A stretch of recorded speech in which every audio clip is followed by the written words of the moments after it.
In traditional literature, that transforming agent is referred to as the Holy Spirit. It also, down through the centuries, fire has been associated with the Holy Spirit, you know, like tongues of fire over the heads and so on. And in other religions as well, fire has been attributed to that agency within us. Two or three things that are very important to get about how this process works, how much this doesn't work.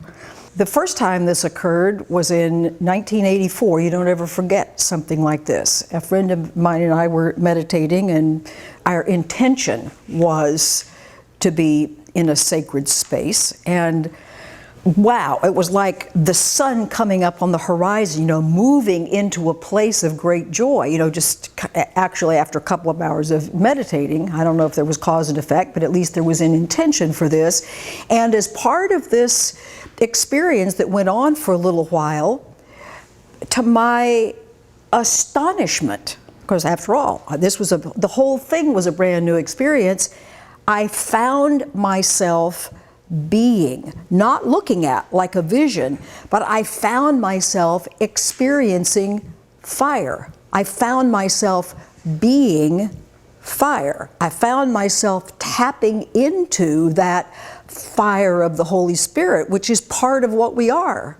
See, a lot of times when you talk about, well, we need to just give something to the Holy Spirit, and you watch people's body language, we just need to give something to the Holy Spirit. It's the spiritual way of how to get rid of stuff. I just don't like this, I'm still resisting it, but now instead of doing some of my other stuff, I'm going to give it away to the Holy Spirit. The question we have to ask is, where do you think the Holy Spirit is? Obviously, mostly we think it's something besides me. It's out there someplace. You can tell by the way we talk about it. The Holy Spirit is the core of our being. So the way you're going to give something to the Holy Spirit is to own it. It's to befriend it. It's to bring it close to you. It's to say yes to it. And you know, the most amazing thing, what I experienced happening is it's as if thoughts, I mean, I was able to kind of play around in this state as thoughts got close to me. Now the me I'm referring to now is not the ego me, my sense of identity in some way. As it got close to this, poof, it was gone. In fact, I did this at a couple of weekend retreats where I gave people ice cubes.